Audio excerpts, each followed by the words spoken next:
Ah, ẹ káàárọ̀ o, ẹ̀yin èèyàn wa nílé lóko, àkí gbogbo yín pátá. Bóyá a máa kí yín pé ẹ kú àti ni. Àkí gbogbo yín níbi gbogbo tí Ọlọ́run ẹlẹ́dàá, adẹ́dàá, amẹ̀dá, tí gbogbo àwọn èèyàn wa wà nílé lóko. Mo kí gbogbo yín pátá, lọ́kùnrin, mo kí gbogbo yín lóbìnrin. Mo kí gbogbo yín níbikíbi tí ẹ bá ti ń wò wá. Amẹ́ríkà ni, Canada ni, UK ni, Scotland ni, Dublin ni. Gbogbo ẹ̀yin èèyàn wa pátá tó wà ní gbogbo ẹ̀ka Europe pátápátá, Finland, Sweden, Italy, France, Denmark. Mo kí gbogbo yín pátá, gbogbo ẹ̀yin èèyàn wa pátá. Èmi ò ní ṣaláì má máa kí yín nítorí wípé láìsí ẹ̀yin kò sí àwa. Nítorí pé ẹ wà lẹ ṣe rí pé àwa náà ń jáde lójoojúmọ́ láti lè wá máa sọ̀rọ̀. Mo kí gbogbo àwọn onílàákàyè ènìyàn pátá, gẹ́gẹ́ bí mo ti máa ń sọ wípé onílàákàyè ènìyàn nìkan òun ni ó lè understand ohun tí ó bá ti ẹnu Babaconfirm jáde. Lẹ́ẹ̀kan sí, orúkọ tèmi ni Babaconfirm JP. Ojú ni mi kì í ṣe àìmọ̀ fún olóko. Nínú àwọn ọ̀rọ̀ mi mo máa ń sọ wípé kì í ṣe ti ìgbéraga. Ohun tí ènìyàn bá jẹ́ òun ni ó dáa kí ènìyàn máa sọ síta. Ohun tí mo jẹ́ òun ni mo sọ yẹn. Ẹ ṣé. Mo fẹ́ bẹ̀ gbogbo ẹ̀yin onílàákàyè ènìyàn tí ó ń tẹ̀lé mi ká lọ nínú gbogbo àwọn ìsọ̀rọ̀sí mi. Mo fẹ́ bẹ̀ gbogbo yín, àwọn onílàákàyè ọmọ Yorùbá, àwọn onílàákàyè tó wà nínú àwọn ọmọ Yíbò, tó pé mo máa ń rí wípé àwọn ọmọ Yíbò, àwọn ọmọ Yorùbá, onílàákàyè èèyàn, mo máa ń rí wọn, àwọn ló ń tẹ̀lé wa. Ẹ ò dẹ̀ ní jábọ́, àwa náà ò dẹ̀ ní disappoint yín. Ṣé ohun tí Olúwa rán mi lèmi wá ń ṣe níta. Kì í ṣe wípé mo wá ń gba owó ń bí. Kò sí ẹni tí mo béèrè owó lọ́wọ́ ẹ̀. Kò sí ẹni tí mo ní kó send credit sí mi. Ṣùgbọ́n iṣẹ́ Olúwa ni, kò ṣeé má jẹ́. Ṣé ohun tá à ń sọ yìí, ṣé kò sí ohun ìbẹ̀rù níbẹ̀? Kéèyàn máa lóun lọ sọ̀rọ̀ lórí ọ̀rọ̀ Tinubu, ṣé pé ohun ìbẹ̀rù wà ń bẹ̀? Ènìyàn lásán kò lè sọ̀rọ̀ lórí ọ̀rọ̀ Tinubu. Ènìyàn lásán kò lè sọ̀rọ̀ lórí ọ̀rọ̀ Olúọmọ. Ènìyàn lásán wọn ò lè sọ̀rọ̀ lórí ọ̀rọ̀ Buhari bí kì bá ń ṣe pé Ọlọ́run ló fi rán. Mo fẹ́ yànnàná àwọn ọ̀rọ̀ yìí fún yín dáadáa lónìí. Èèyàn lásán ò lè ṣe. Bí ènìyàn lásán bá ṣe, ó máa jẹgba. Ènìyàn lásán kò lè jáde láti máa pariwo wípé ohun tó Olúwa sọ fóun nìyí, ìlú yìí máa fọ́, Yorùbá máa jáde nínú rẹ̀. Àwọn olórí wa ní orílẹ̀-èdè Nàìjíríà pé wọn ò ní fẹ́ jẹ́ ká lọ. Ṣùgbọ́n ohun tó Olúwa sọ fún wa nìyí gẹ́gẹ́ bí ọ̀nà àbáyọ wípé àfi tá a bá jagun. Èèyàn lásán ò lè bọ́ tàwa máa sọ. Tí kì bá ń ṣe wípé Olúwa ló rán ènìyàn. Ìkíní, àwọn tí Olúwa ò rán, tí wọ́n jẹ́ iṣẹ́ yìí, tí wọ́n ń jáde, gbogbo wọn ló mọ ohun tí ojú wọn rí. Àwọn tí Olúwa ò rán, tí wọ́n jáde tọ́láwọn wá ń pariwo, tí Olúwa ò back lẹ́yìn, àwọn lọ́mọ bí tí wọ́n ti wà. ṣùgbọ́n Olúwa ló rán wa lẹ ṣe ń rí wa lójoojúmọ́. Láì jẹ́ pé Olúwa rányàn, èèyàn ò lè dá ṣe iṣẹ́ yìí nítorí pé iṣẹ́ tó delicate ni, iṣẹ́ tó sì ní agbára ni. Láì wá jẹ́ wípé Ọlọ́run ló rán ènìyàn, báwo lèèyàn ṣe fẹ́ jáde láti lóun fẹ́ ṣe iṣẹ́ yìí? Mi ò wá gbowó, mi ì gbowó lọ́wọ́ YouTube, mi ì gbowó lọ́wọ́ Facebook, mi ì gbowó lọ́wọ́ Instagram, mi ò gbowó lọ́wọ́ ẹnikẹ́ni. Mo dẹ̀ máa ń pariwo lójoojúmọ́ wípé iṣẹ́ ọwọ́ tèmi ó tó mi jẹ. Gbogbo àwọn tẹ́ rí lẹ́yìn mi yìí, àwọn àgbo àwọn ọṣẹ ìtúwọ́, àwọn ọṣẹ àwúrí awẹ̀là, àwọn ọṣẹ awẹbidànù, ọṣẹ aṣínà, àwọn oríṣiríṣi nǹkan tó lè tún ìgbésí ayé èèyàn ṣe, jẹ̀díjẹ̀dí, ìdákọ́lẹ̀, penis enlargement, oríṣiríṣi ọ̀pá ẹ̀yìn ń ṣí ẹ́, oní ìsétọ̀, which is prostrate, oní diabetes, ìtọ̀ ṣúgà, oní ẹ̀jẹ̀ ríru tí wọ́n ń pè ní hypertension. Ọlọ́run fún wa ní orí ọ̀fẹ́, nítorí ẹ̀ everyday ni máa ń pariwo wípé iṣẹ́ ọwọ́ mi ó tó mi jẹ. Àwọn nǹkan tí èmi ń ṣe nìyẹn, tí mo sì ń tà fún ọmọ aráyé, tí wọ́n sì ń fi àdúrà ràn mí lọ́wọ́ ní gbogbo ibikíbi tí wọ́n ti ń rà lọ́wọ́ wa. Ìdí tí mo ṣe mẹ́nu lọ sí ìbàyìí ni wípé àwọn èèyàn tó ní làákàyè tí wọ́n ń bá wa rìnrìn àjò, a ní láti explain fún wọn pé iṣẹ́ yìí kì í ṣe iṣẹ́ tí èèyàn kọ́kọ́ lè bọ́ta láti wá máa ṣe báyìí. Àfàwọn tó bá fi ń ṣeré, àwọn tó fi ń ṣeré náà mọ̀. Àìmọye àwọn tó pè lẹ́yìn pé ó gbọ́dọ̀ sọrú nǹkan tó sọ yẹn mọ́ o, tó máa bẹ̀ wọ́n pé ẹ má bínú, eré làwọn kọ̀ wá fi ń ṣe ń tà. Àìmọye ìgbà tó ti pè mí lọ́sẹ̀ tó kọjá gan, wọ́n tún fi ọ̀rọ̀ ikú lọ̀ mí, ṣùgbọ́n mo jáde. Go to my Facebook, Prophet Ọlọ́ládé, kò sí space láàrin àwọn orúkọ méjèèjì yẹn, àkọ́pọ̀ ni Prophet Ọlọ́ládé, ó wà ní pípọ̀. Then Alaba ìyẹn ní space, Ṣómùyíwá ó ní space. Ṣómùyíwá tèmi dẹ̀ ní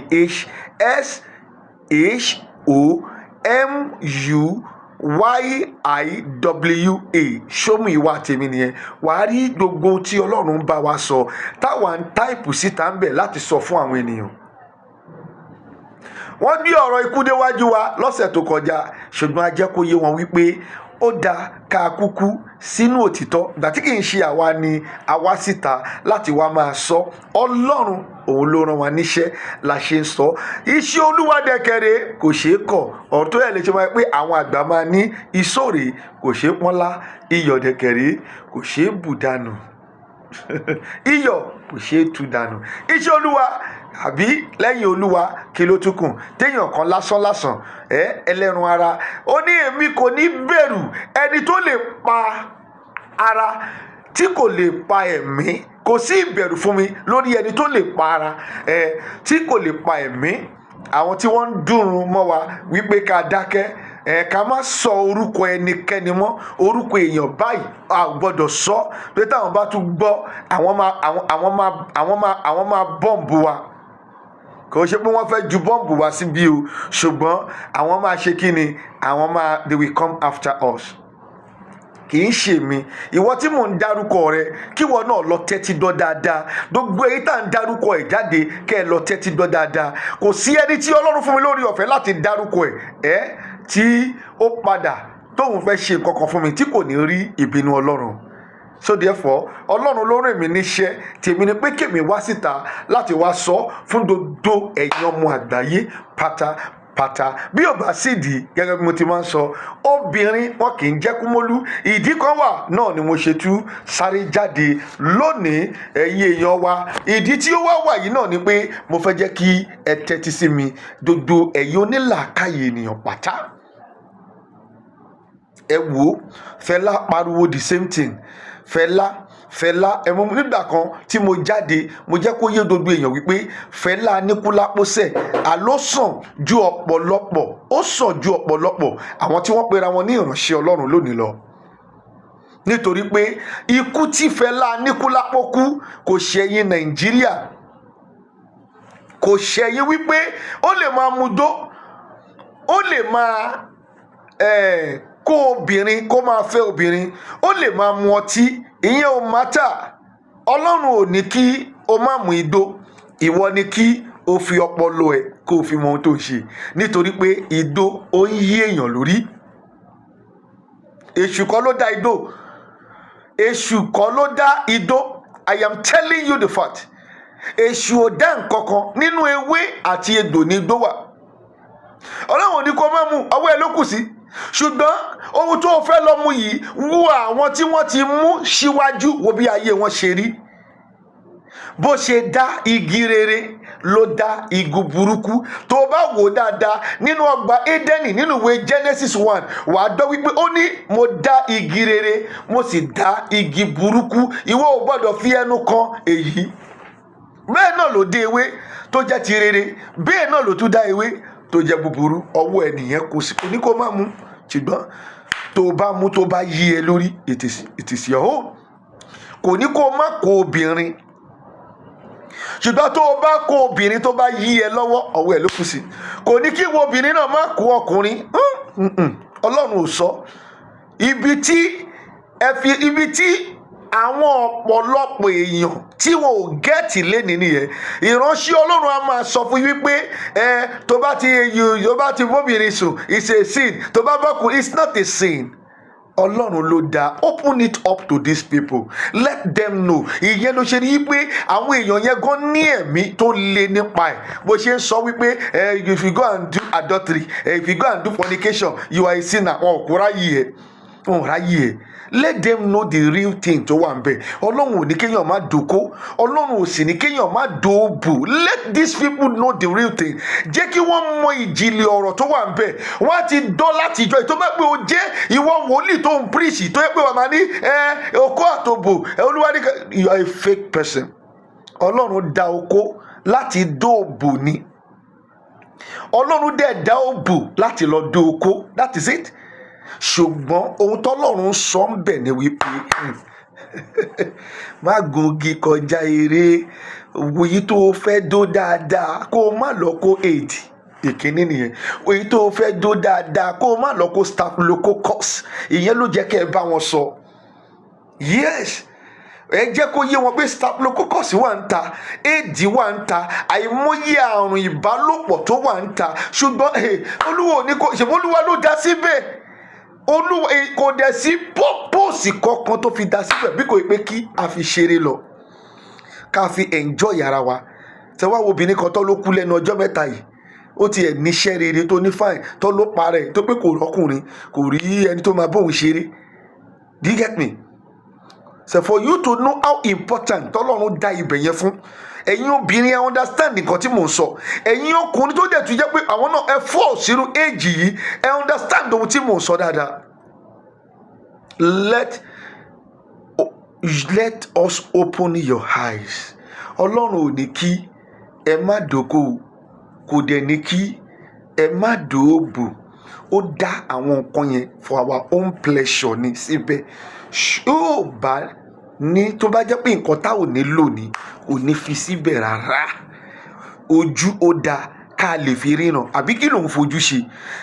Àìmọye àwọn tó ń pè mí pé kí n jọ bàbá ṣe ní oògùn ojú àwọn tí ń rí báyìí tó pé ojú torí yẹn ó dá kí èèyàn lè fi ríran ni.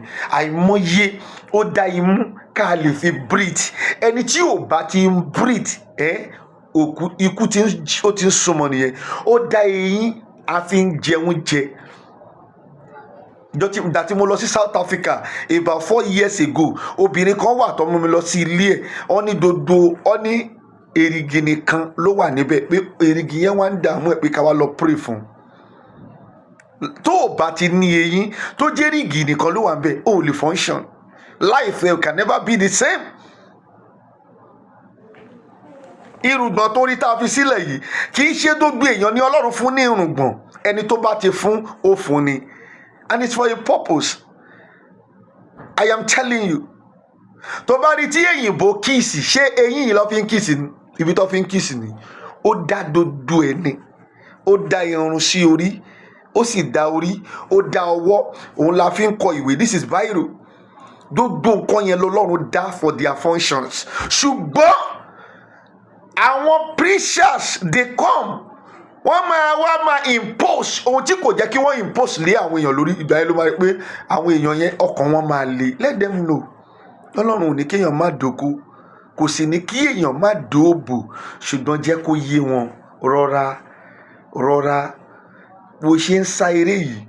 Àwọn tó kó staphylococcus ò ní mọ̀ wọn o, àwọn tó ti kó àrùn ìbálòpọ̀ ò ní mọ̀ wọn o. Tó bá dẹ̀ lọ ṣe, tó bá padà lọ kó, ó ti tán fún ẹnìyẹn, ó tán ohun tó jẹ́ ká ẹ sọ fún wọn nìyẹn. It is never a sin.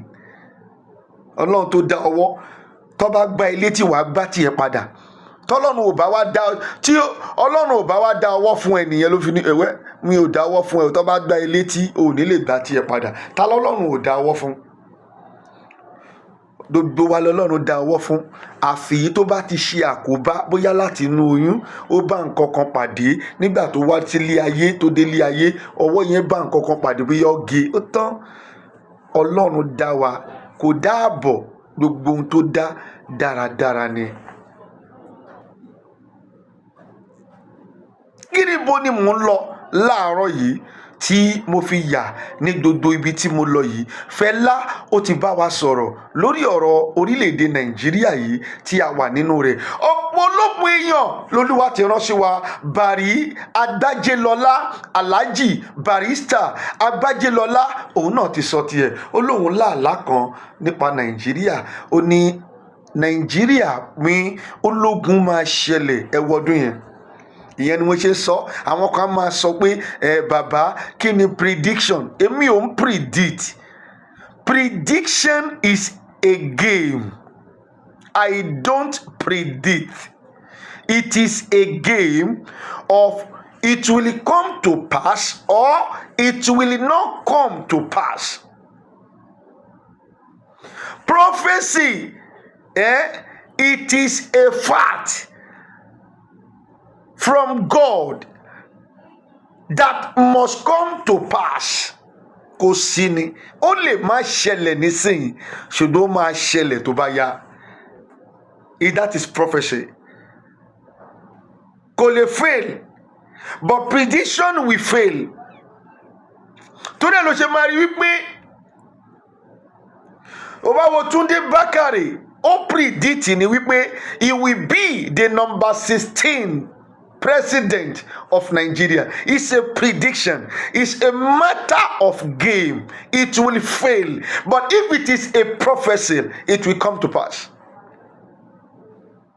Nítorí pé prophecy tó sọ yẹn, ó ní ìgbà, ó ní àkókò nínú, kò lè kọjá àgbà yẹn.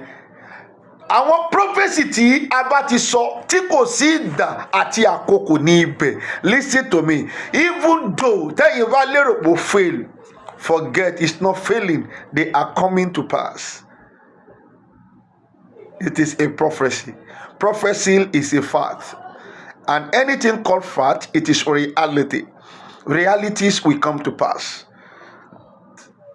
Bàrí Agbájélọlá sọ, for many years, ó ti kú, ṣùgbọ́n àwọn ohun tó sọ, gbogbo ẹ̀ ló ti ń padà ṣe pátá. Ó ní òun ríran, ó lóun lálàá, ó dẹ̀ fi kọrin, ó ní gbogbo ẹ̀yin ọmọ aráyé gan, ó ní tẹ́ ẹ bá orin lẹ máa gbọ́, tẹ́ ẹ bá ti jó, ó ní ọ̀rọ̀ tó wà nínú orin yẹn, lọ gbọ́ fídíò yẹn dáadáa, ó ní ṣùgbọ́n ọ̀rọ̀ tó wà nínú orin yẹn ẹ máa ṣe bẹ́ẹ̀ pé ẹ̀yin kọ́ ló bá wí. Ohun tó dẹ̀ ń ṣẹlẹ̀ ní churches nìyẹn now, ohun tó ń ṣẹlẹ̀ ní every churches nìyẹn. Orin ni wọ́n lọ gbọ́, ṣùgbọ́n ọ̀rọ̀ Ọlọ́run tó jáde yẹn gangan á ṣe bẹ́ẹ̀ ni wípé àwọn kọ́ ni ọ̀rọ̀ yẹn bá wí. They will continue in that life they are doing. Ó ní òun rí wípé Haúsá ó pín, òun rí wípé Yorùbá ó pín, òun sì rí wípé Yíbò fúnra ẹ̀ náà ó lọ lọ́nà tiẹ̀. Ó ní Haúsá ó ló pe tiẹ̀ ní Arẹwà, ó ní Yorùbá, ó ní wọ́n pe tiẹ̀ ní Odùduwà, táwa náà mọ̀ wípé Odùduwà nation òun ló sì máa padà jẹ́ tákòkò bá tó. Bẹ́ẹ̀ ni bó ṣe rí gangan ló ṣe jẹ́. Nígbà tóun tiẹ̀ ṣe ń kọrin yẹn, ọmọ ọdún mélòó là wá? Yes, nígbà táwa tún wá dé, Olúwa tún rán wa bẹ́ẹ̀ wípé sẹ́ Nàìjíríà máa pín. Ó ní Yorùbá ó ló máa jáde lára wọn. Ìkẹta, Olúwa sọ wípé ó ní àwọn olórí wa yìí táwa ń rí olórí yìí bíi Tinubu, bíi Ọbásanjọ́, bíi Buhari, àwọn olórí burúkú tí wọ́n kóra wọn jọ tí wọ́n láwọn ṣe convention nínú ọ̀sẹ̀ yìí, I think it should be this week, nínú ọ̀sẹ̀ yìí ẹ̀ ó ní wọn ò ní jẹ́ kẹ́ ẹ lọ. I am telling you, Olúwa ló sọ bẹ́ẹ̀. Ó ní àwọn yìí ò ní jẹ́ kẹ́ ẹ lọ àfi tẹ́ ẹ bá gbé ọ̀wọ́ ogun sí wọn, kẹ́ ẹ gbé ọ̀wọ́ ogun. That is number 4. Ibi tó parí ẹ̀sìn rẹ̀ mi ò change ẹ̀ láti ọjọ́ tí mo ti ń sọ, mi ò change wọ́dìsì mẹ́rẹ̀ẹ̀rin. Ó ní àfi tí ẹ bá gbé ọ̀wọ́ ogun ti àwọn yìí. Ó sì sọ wípé Ìgbò wọ́n máa jáde, wọ́n máa pera wọn ní Biafra. Tí bó ṣe sọ nígbà yẹn, ọ̀pọ̀ àwọn èdè ìgbà yẹn ó ní Biafra. Do you get me? Àwa mọ bí wọ́n ṣe ń pè, ṣùgbọ́n I know it is Biafra. Ó ní wọ́n máa pín àsọtẹ́lẹ̀ ni tó sì máa ṣẹ. Ó lè pẹ́ ṣùgbọ́n máa wá sí ìmúṣẹ.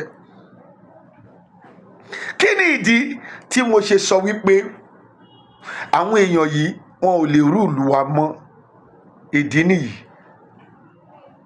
Tí wọ́n bá wọlé, ọmọ ọ̀tá máa pọ̀. Tẹ́ bá wo Bariga lánàá, which is Friday, Bariga ní àná, which is Friday, mo gba ibẹ̀ kọjá, mi ò lè gbé mọ́tò gba ibẹ̀ kọjá. Àwọn ọmọ ọ̀tá they are celebrating.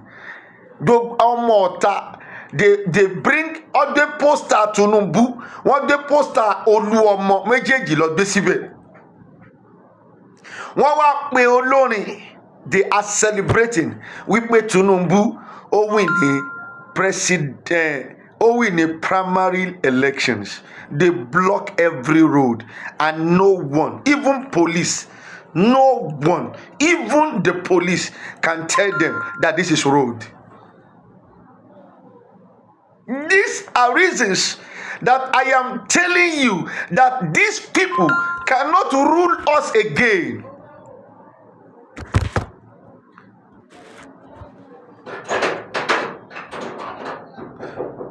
Wọn ò lè rule wa mọ́. These are reasons. If these people dare rule a double rule wa, hey, there is a big problem. They block everywhere. Bariga, Abule Market, New Garage, they block everywhere. Moto ní àná, they were hardly to move. Go and check it. All in the name that they are celebrating that Tinubu won. Tinubu won.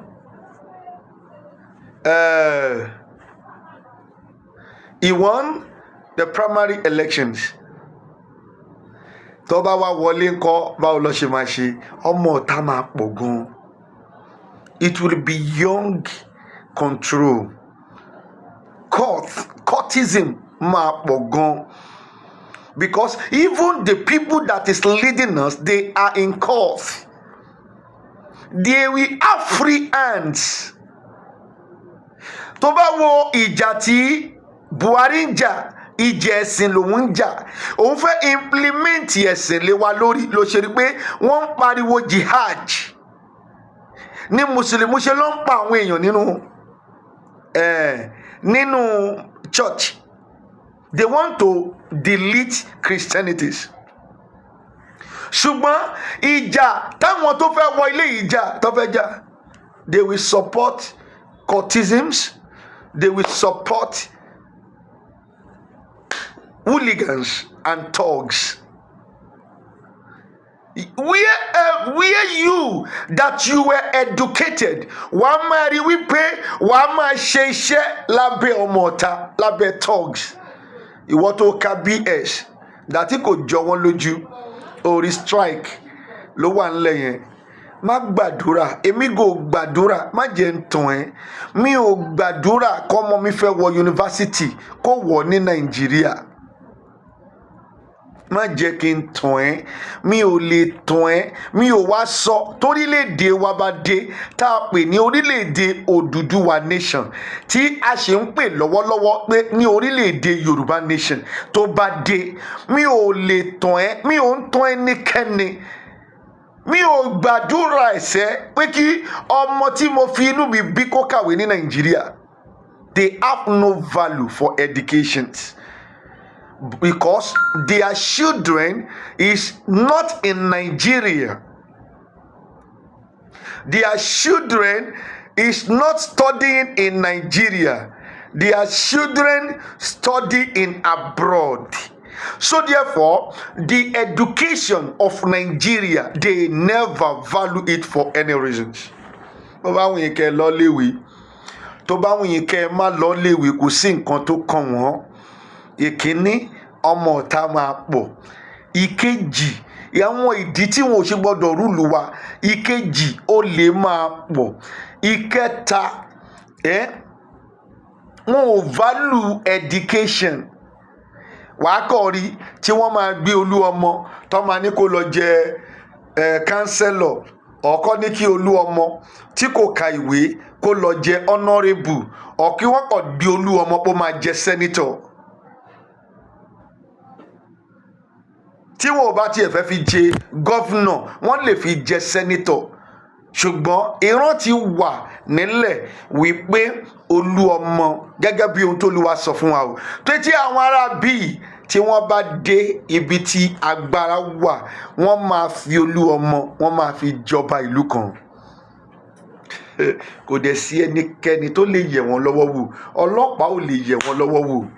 Nítorí pé àṣẹ ti wà fún ọlọ́pàá láti má ṣe nǹkan kan fún wọn.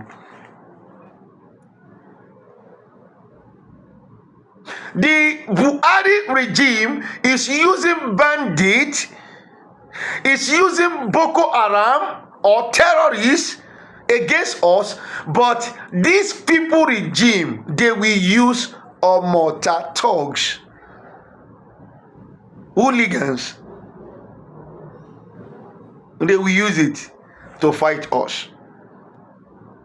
I am telling you, they will use that to fight us. They will use that to fight our children.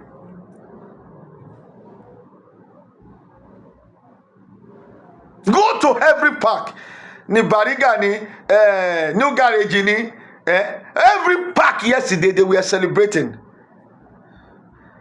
Celebrate irọ́. Àwọn tó wá pé kò sí èèyàn rere tó celebrate Tinubu. Gbogbo àwọn tó celebrate Tinubu èèyàn burúkú ni wọ́n. Èèyàn burúkú nínú ayé yìí. Àwọn tó celebrate Tinubu wá rí pé ó lè bá nǹkan rere lọ́wọ́ wọn bí kò ń ṣe nǹkan burúkú. Look at Olúọmọ. They were celebrating, tó ń rẹ́ tó ń jó báyìí nínú ilé wọn, tó ń ṣe báyìí. Wọ́n ti mọ̀ pé tó bá ti lè wọlé as a president, ó ti tán nìyẹn. Ó lè lójú àwọn tó lè fìyà jẹ. Àwọn tí ọmọ kékeré làwọn lè fìyà jẹ. Àwọn tí wọn ò mọbi tí wọ́n ń lọ kì í ṣe irú àwa. Tó pé àwa sì máa jáde láti wá máa sọ ohun tọ́lọ́run rán wa. Kó má padà wá di wípé ẹ̀yin ló máa fìyà jẹ làwa ṣe ń jáde lónìí pé rántí ọmọ ẹni tí ò ń ṣe. So when you vote them in, wàá jẹ ìyà. Èmi ni mo sọ bẹ́ẹ̀. Wàá jẹ́ débi pé tó bá déwájú mi ò ní ṣàánú ẹ̀. Yes, I am a prophet with distinction. I am a prophet that reasoned before he helped. Tó máa fẹ́ mọ̀ bí ọ̀rọ̀ ìṣòro ayé ẹ ṣe connect tó fi rí báyìí fún ẹ. Then when I know tó bá yẹ pé tó gbé rí àyẹn ni, I cannot help you. I will never help you. I don't have any mind of that. I will never help you.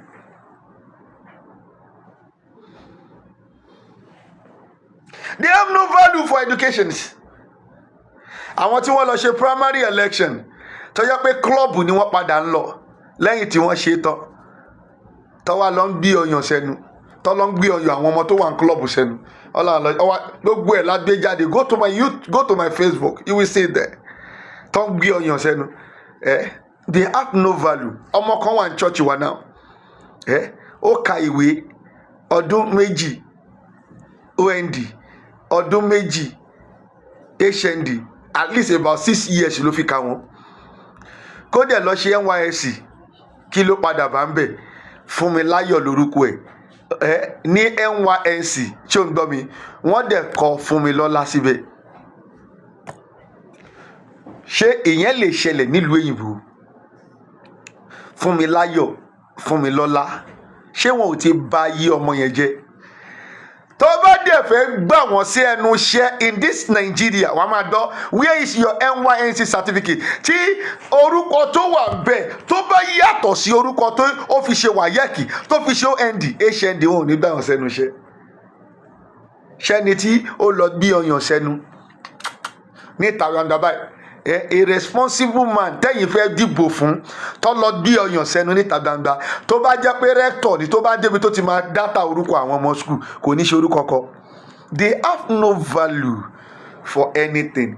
Èyìnbó ni wọ́n ń pè ní play while you play, work while you work. Nigeria leaders, it is not unlike that. They use everything to play. Oh God, èmi ló kàn, ẹ gbé wá fún mi, èmi ló kàn, ẹ gbé wá, èmi ló kàn, ẹ gbé wá. Ṣó jẹ́ oyè ìdílé bàbá wọn ni?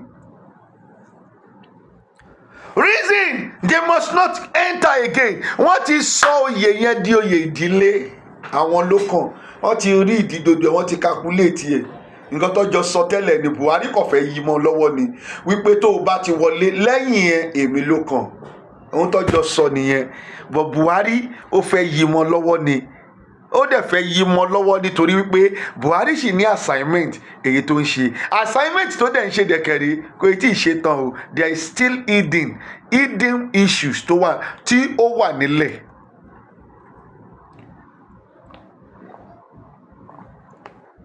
Ẹ má bínú, ẹ jọ̀ọ́, ẹ má bínú pé mo ní láti mú mi. There is still hidden issues tí ó wà ní ilẹ̀ tí wọn ò tí ì ṣe tán, tí gbogbo ẹ̀ sì máa fi ara wọn lẹ́yọ kọ̀ọ̀kan. Ìdí tí wọn ò ṣe ní lè continue àwọn tẹ́ fẹ́ gbé wọlé yìí.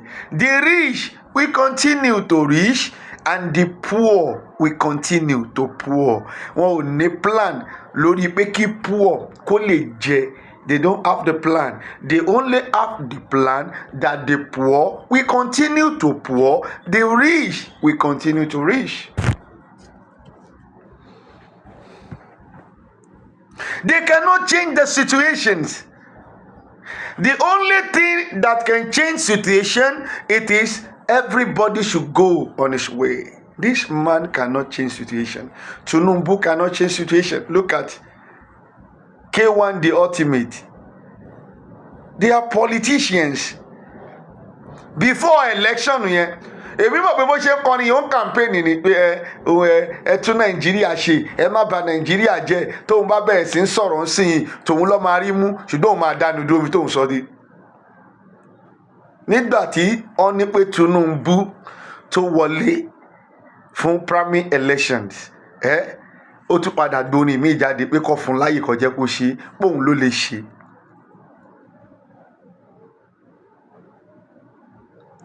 Ẹ̀yin kan dẹ̀ ṣì ń tẹ̀lé, ẹ̀yin ọmọ Yorùbá tó ní làákàyè ẹ sì tún tẹ̀lé irú àwọn èèyàn yẹn. Let's sit down, ká yára wa ní brain, ká fúnra wa ní sense, ká rò dáadáa. Ká yára wa ní brain, ká fúnra wa ní sense, ká sì rò dáadáa.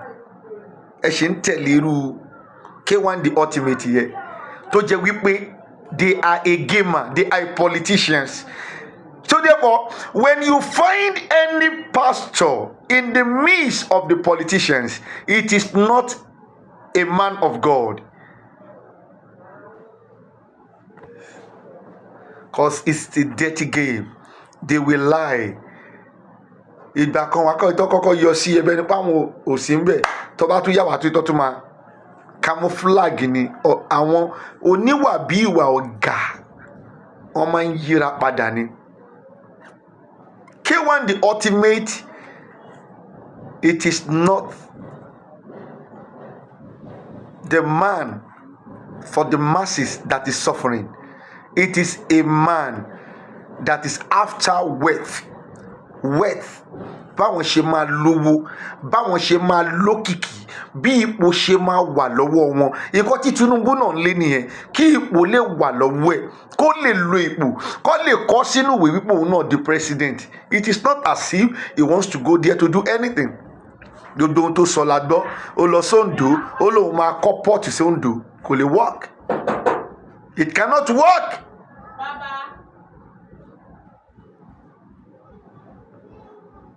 It cannot work.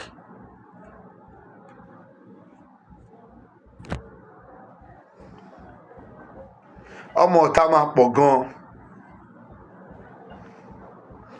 And they will be killing. Thieves will be everywhere. Everywhere there will be thieves. Nigeria will become a business center. Nigeria will become a family heritage. Nigeria will be finally turned upside down. Tí generation wa yìí ṣe tó o bá ti lè pín Nigeria, I am telling you the fact. Gbogbo ẹ̀yin ọ̀jọ̀gbọ́n, kò sí generation tó lè pín Nigeria mọ́. So therefore, we need to think now. Let's think. Generation wa yìí tí kò bá ti pín Nigeria, kí Nigeria kò pín, kí Hausa kó lọ di Arewa, kí Igbo kó di Biafra, kí Yoruba kó di Odùduwà nation, kò tún sí generation kankan. Ó wà nínú gbogbo àwọn ìwé ìran mi tó Olúwa ti fi wọ̀n mí. Kò sí generation tó tún lè pín o. Generation wa yìí òun nìkan ló lè pín. If not, àwọn ọmọ wa kọ́ má padà tó lọ máa ṣi ẹrú. Bàbá tó bí mi lọ́mọ ó ṣi ẹrú. Bàbá tó bí mi lọ́mọ ó ṣi ẹrú. Bàbá tó tún bí mi lọ́mọ àwọn náà ṣi ẹrú. Àwa náà abẹ́ ẹrú la ṣì wà. Ṣó jẹ́ kí àwọn ọmọ wa tí wọn ò tí ì dàgbà, tí wọ́n bá tún dàgbà tán, ṣó jẹ́ kí wọ́n tún ṣi ẹrú? It's a question. Questions you need to answer. That I need to answer. If we don't break it now, no one can break it again. God show us again. Obìnrin kan jáde lẹ́nu ọjọ́ mẹ́ta yìí tó ní enough is enough. Ẹ̀yin máa sọ prophecy kankan níta. Ẹ̀yin máa nígbà tí ìwọ náà sọ̀rọ̀, ìwọ náà ṣe bọ́ta kó lọ gbébọn kó wá lọ máa bá wọn jà. Tó bá fẹ́ deliver ọ̀rọ̀, jẹ́ kó rí ẹ pé bó ṣe ń sọ làwọn èèyàn ní yes. Ẹyẹ máa jẹrun àwọn Haúsá, ẹyẹ máa ṣe kinní kan, ẹyẹ máa ṣe gbá, ẹyẹ máa ṣàwo. Gbogbo àwọn tó pariwo pé yes, this woman is talking sense, gbogbo wọn sì ń jẹrun Haúsá. Ní èní Sátidé yìí, ẹran Haúsá màálù ló máa padà lọ́ra. Who is deceiving who? Prophecy will come out. Tọ́lọ́run bá fi ràn wá máa sọ jáde. So I even want to comment lórí ẹ̀ wípé ta ló ń bá wí gan, àwọn wo ló ń bá wí? Ṣé àwọn tó ń sọ prophecy p'Olúwa sọ báyìí ló ń bá wí ni? Èmi ò sọ wòlíì fake o, tí wọ́n kàn sọ nǹkan tó ń wọ̀n o, tó ó sì máa padà rí wípé ohun tí wọ́n sọ kò ní ṣẹ. Ṣùgbọ́n àwọn tó ń sọ ohun tí Ọlọ́run rán wọn, ṣé wo ló wá ń bá wí nínú wọn? Ẹ̀yin sọ prophecy, ẹ̀yin jẹ́ kí n ṣe ìgbà tó bá wá sọ prophecy fún yín gan, kẹ́ tó mọ ibi tẹ́ fẹ́ lọ, kẹ́ tó mọ ìjà tẹ́ fẹ́ jà. Ìwọ jókòó síbi tó wà yẹn, wọ́n máa bọ̀ Nàìjíríà. Orí yín ti dàrú. Máa bọ̀ Nàìjíríà. Come to Nigeria. Come down to Nigeria. Are you crazy? ìwọ máa bọ̀ wọ́n mọ̀ pé inú ilé wa làwa ti ń sọ̀rọ̀ yìí. They threaten us. We tell them that there is nothing we can do. Ọlọ́run ló rán wa níṣẹ́. Ó bẹ́tà kí wọ́n kó pa wá sínú òtítọ́ tá à ń sọ. Ìwọ níbi tí ó wà yẹn wọ́n lè wá bẹ́ẹ̀ kọ́ wá pa ẹ́. Ibi tí Oworo lèmi wà, Oworo Ṣòkí ni mo wà. Òun ni mò ń sọ. They know where I am. Mi ò kúrò nínú ilé. Do you see me doing video anywhere? I do video in my house. Ìwọ wà lábroad ò ń sọ̀sọ̀kúsọ. Àwọn kan wá ń tẹ̀lé ẹ wọ́n ní yes kìnnì kan is good ọ̀rọ̀ tó sọ má máa jẹ. Àwọn tó ń sọ yes yẹn ṣe lẹ́ni sátidé ẹran màálù yẹn ló tún máa lọ rà kó lè rí how worst they are. They are Yorubas. They are worst. Tí bá ń pariwo àǹtí torí ọjà níta ló ń jà lẹ́ǹkùlé ẹ̀. If you want to speak in the public, jẹ́ kó rí ẹ pé know the way you will deliver what you are saying. Àjókòó síbi kan wọ́n ń sọ̀rọ̀ kìnìún kan ṣe àwọn tó ń sọ prophecy. I don't talk about the fake people. I am not fake. I continue saying that I am a prophet. I'm a spiritualist. I run spiritual church and I do spiritual work. Mi ń ṣọmọ àlè mi ò dẹ̀ ń lọ sílé kí n tó gbèsè wá. Bó bá ti rí báyìí mo máa fún ẹ lésì ẹ̀. Níbi tí fídíò yẹn ti jáde mi ò fẹ́ comment mo kàn ra fi sílẹ̀ ni. These people are wicked. Àwọn náà ni wọ́n kóra wọn jọ tó lọ sí Àbújá tó lọ vote. Ṣé èèyàn 5 million ló lọ sí Àbújá? Ìwọ ò rí inú conference yẹn ni. Ìwọ ò rí ọkọ̀ lọ síbẹ̀ pé kí wọ́n mọ̀ pé àwọn wà ń bẹ̀. Go and check it. Kì í ṣe èèyàn 500, kì í ṣe èèyàn 1000, kì í ṣe èèyàn 2000, kì í ṣe èèyàn 5000 ló wà nínú conference yẹn. Kì í ṣe èèyàn 10,000. Ó wá ní pé èèyàn 1002 òun ló vote sí Tinubu. Kí làwọn tó kùn lọ ṣe? Wọ́n lọ sí club wọn lọ mọ́yàn.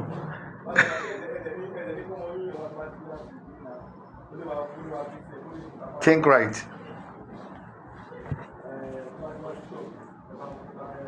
God said,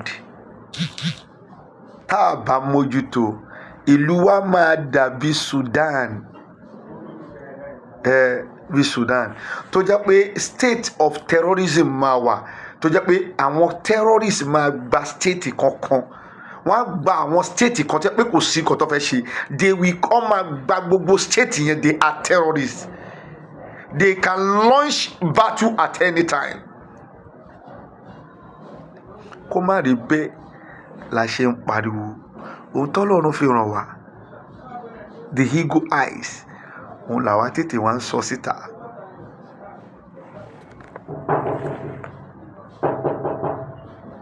More life we lost.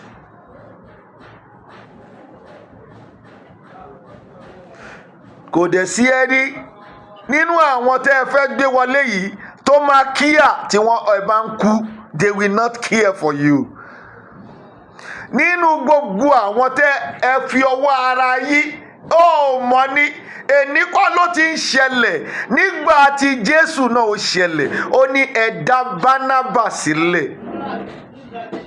Ẹ dá Bánábà sílẹ̀. Ẹ kan Jésù má gbélébùú. Èní kọ́ ló ti ń ṣẹlẹ̀. Even in the season, the era of Jesus Christ, it happened. Wo adájọ́ èyí tó ń sọ yẹn kọ́ ni problem wa. Ẹ̀kan Nnamdi, ẹ̀kọ́ Kánú, ẹ̀kan má gbélébùú. Ẹ fún àwọn ní Tinubu, àwọn rẹ́dí ẹ̀. Ẹ̀kan Sunday Igboho, ẹ̀kan má gbélébùú. Ẹ fún àwọn Tinubu, àwọn wà òkè. Èní ìkọ́ Yorùbá náà ni. Nítorí ẹ̀ ni mo ṣe sọ pé Yorùbá ẹ̀yin lọ tààrà yín. Kò sígbà tógun ò ní ṣẹlẹ̀. Bí Yorùbá bá débẹ̀ ogun máa ṣẹlẹ̀. Ìdí tí ó yẹ máa ṣẹlẹ̀ nìyí. Bí wọ́n bá try pé Haúsá launch síbì kan wọ́n wá padà lọ retaliate láti pa Haúsá yẹn ogun máa ṣẹlẹ̀. Wọ́n ò lè pa Haúsá. Haúsá ò lè rí wípé ẹ pa èèyàn tó jẹ́ tiwọn kí wọ́n máa gbé ìró ogun. That is number one. Àwọn tí wọ́n ní wọ́n lọ mú pé àwọn ni wọ́n lọ pa èèyàn ní chọ́ọ̀chì ní Ọ̀wọ̀ tó ní wọ́n rí wọn yẹn ẹ kàn ń tanra yín ni. Bó bá wá padà jẹ́ wípé tòótọ́ àwọn tẹ́ ẹ mú lọ wá ṣe kò lè sí justice. Ẹ mú èèyàn ẹ yanjú ẹ wá lọ gbé fún ọlọ́pàá. No justice. Ẹ̀mí inú mi gan ò tiẹ̀, it doesn't talk about maybe they are real. Ẹni tó pààyàn mo believe pé kò lè sí environment yẹn wọ́n ti bá tiwọn lọ wọ́n ní caban wọn, they have their caban. But tó bá padà wá jẹ́ bẹ́ẹ̀ dàtẹ́ wá mú wọn ṣé wàá le tó yẹn ni. Nígbà tó fẹ́ pa àwọn tó wà nínú ṣọ́ọ̀ṣì ṣé wọ́n pe ìjọba pé kó wá wò wọ́n ni. They killed them without no consent of anybody. Wọ́n pa èèyàn, ẹni tó bá pa èèyàn máa pa ni. You kill them immediately. That is all. So therefore bí wọ́n bá fi Yorùbá wọ́n bá fi jẹ president, ogun náà ṣì máa wá, ogun ló máa pín wa. Tó pé àwọn ò ní gbà kẹ́ pa àwọn èèyàn wọn nígbà táwọn èèyàn wọn bá wá pa yín. Bí wọ́n bá fi Yíbò tí wọ́n fi jẹ president náà, ogun náà ló ṣì máa padà ṣẹlẹ̀. Tí wọn ò ní gbà kí Yíbò pa èèyàn wọn, Haúsá ò ní gbà. Àwa Yíbò àti Yorùbá nìkan là ń fìyà. Ìdí tó ṣe rí pé àwọn tí wọ́n mú èèyàn lọ́wọ́ yẹn wọ́n padà lọ deliver wọn fún ìjọba tí wọ́n dẹ̀ deliver àwọn èèyàn yẹn fún kò ní sí justice. Nítorí pé wọn ò lè ìwọ rí tí Haúsá ṣẹ̀wọ̀n rí ni. Yíbò àti Yorùbá, àwọn Yíbòs bíi Benin Delta, àwọn lèmi kà sí Yíbò àti Anambra, àwọn yẹn ni anybody tó jẹ́ pé èdè Haúsá Fúlàní ló ń sọ yẹn, ìwọ rí tí wọ́n ṣẹ̀wọ̀n rí ni. Orí wọn nínú ẹ̀wọ̀n ni. One way or other wọ́n fi wọ́n sílẹ̀. Wọ́n wá sọ bí àwọn lọ dúpọ̀ èèyàn o lè rí wọn bẹ̀ tó ń ṣẹ̀wọ̀n o, but tó pààyàn on the issue of terrorism or whatever wọn ò lè ṣẹ̀wọ̀n.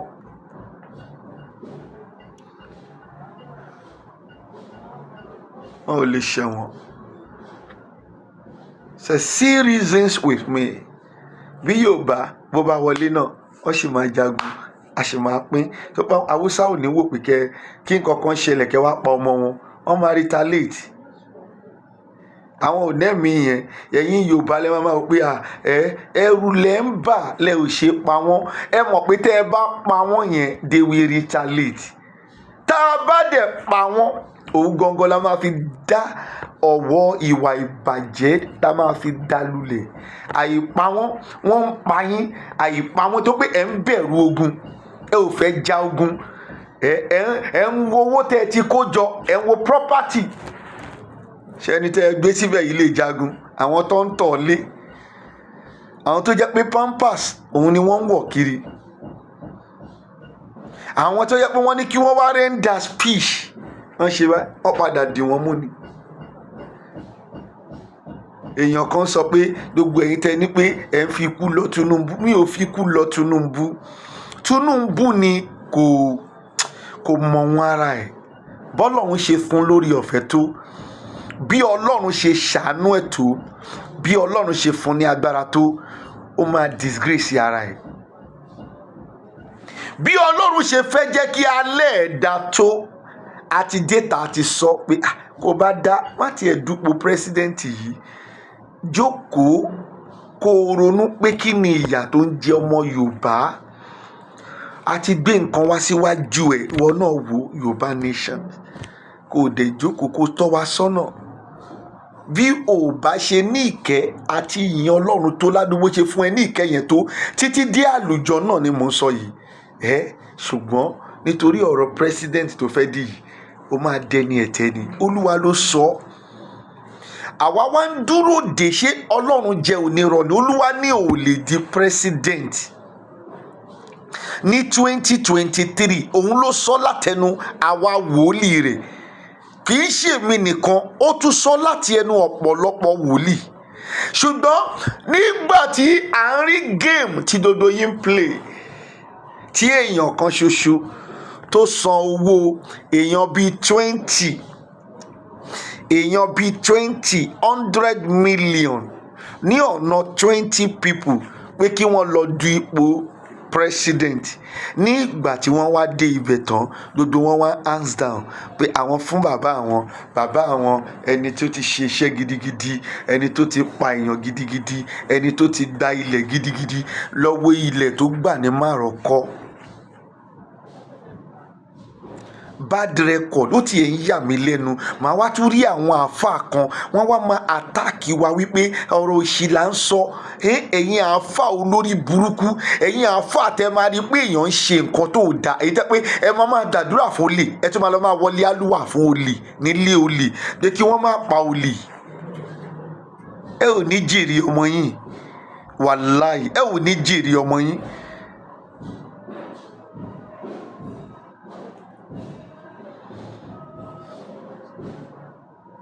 Àìmọye ilẹ̀ ní Márọ̀kọ́ tí wọ́n gbà, àìmọye ilẹ̀ tí wọ́n ti gbà lọ́wọ́ àwọn tó ní. Mélòó lẹ fẹ́ kọ́? Talk to me. Gbogbo ohun tá a rí nìyẹn tá a fi ń wò wípé ṣé àwọn èèyàn yìí ṣé wọ́n lè jẹ president?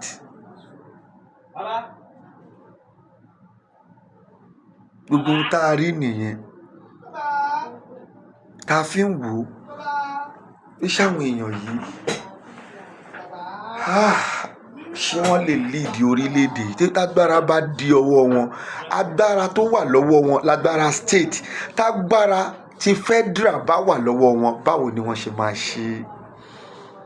Wọ́n á silent ọ̀pọ̀lọpọ̀, wọ́n á ní kó lọ pa ọ̀pọ̀lọpọ̀ dànù with no trace.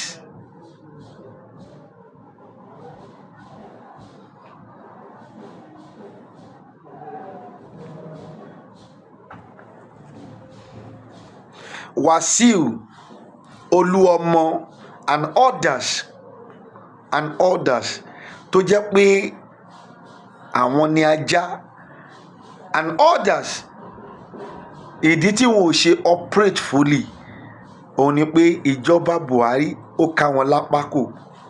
Ṣùgbọ́n tí ìjọba bá di ọwọ́ àwọn ọ̀gá àwọn yìí, wàá rí ohun tí mò ń sọ. Ọmọ Yorùbá kò ronú. Ìwọ tó fẹ́ lọ vote nítorí pé wọ́n ti fún yín ní $60,000 fún delegate, wọ́n fún yín ní $50,000 fún delegate. Ìjọ́ wo lẹ ò ní ná tán? Ìjọ́ wo lẹ ò ní ná owó yẹn tán? Ronú ẹ dáadáa. Think of better Nigeria. Think of better state that we are talking about. Think of that better state, Yoruba nation. Think of that better state, Biafra. Think of that nations. Think of it. Ronú ẹ dáadáa. Wàá wo pé fídíò tí mo ṣe láàárọ̀ yìí, wàá rí pé mi ò fẹ́ pariwo púpọ̀, ṣùgbọ́n ibi táriwo jẹ́ kó ti jáde náà ó jáde. Ṣùgbọ́n ronú ohun tí mo sọ yìí dáadáa before you choose. Nítorí pé àwa alágbára a ò ní ṣaláì má máa wá agbára, nítorí pé a ò ní jẹ́ kí àwọn apaniláyé jayé tí ń pa ènìyàn tó ń pa èèyàn jayé kí wọ́n pa wá. Àwa tá a wá ń di alágbára yìí náà a ò ní sùúrù láti má máa wá agbára kiri. We continue searching for power. Kò sí ìdí tá a ṣe ń wá agbára kiri, nítorí àwọn apanilẹ́kúnjayé náà làwa náà ṣe ń wá agbára kiri. Àwọn náà ń sa eré tiwọn, àwa náà ń sa eré tiwa. Ẹ jẹ́ ká wò obìnrin tàtọ̀rìn, ọkùnrin wá tún tàtọ̀rìn, ká wo ẹni tí ó lómi lẹ́sẹ̀ ju ara wọn lọ. Ṣùgbọ́n a mọ̀ wípé Ọlọ́run ọ̀gá ògo ó lágbára ju gbogbo wọn lọ. Ọ̀rọ̀ tí mo ní kí n bá yín sọ láàárọ̀ yìí nìyí. Àwọn tí wọ́n ní làákàyè tí wọ́n sì ní ọgbọ́n gidigidi gan, àwọn onílàákàyè ènìyàn tí ó mọ̀ pé ó lè ṣí àì láti lè jẹ́ kí educate àwọn èèyàn ṣí ẹ̀ fún wa. Kò rí risk tó wà nínú ẹ̀ tí àwọn èèyàn yìí tí wọ́n bá padà wọlé, tí Tinubu yìí tó bá padà wọlé. You see the risk. Ó ní those people that against him, those people tó against òun that does not vote for him, you don't have fears. There is fears. Àwọn tí wọ́n against yẹ tí wọ́n vote fún ẹ, there is fears in their mind. Nítorí wọ́n ti rí iṣẹ́ burúkú tẹ́ ẹ ti ṣe síwájú. You kill people, you kill them, you know you own àwọn tó pa àwọn èèyàn ní tó gate. Wọ́n dìídì submit ni fún ẹ nítorí pé àwọn àṣírí tí wọn ò fẹ́ jẹ́ kó o tú, wọ́n dìídì submit fún ẹ ni pé kó lè padà bear the flag of the primary elections. We know everything. All the agreement tí gbogbo yín jọ padà ṣe gbogbo ẹ̀ la mọ̀ pátá tọ́lọ́run review fún wa, ṣùgbọ́n jẹ́ kí a dúró nídúró wípé mo ń wà mo sì ń dúró wípé ṣé Ọlọ́run ṣé onírọ́ ni.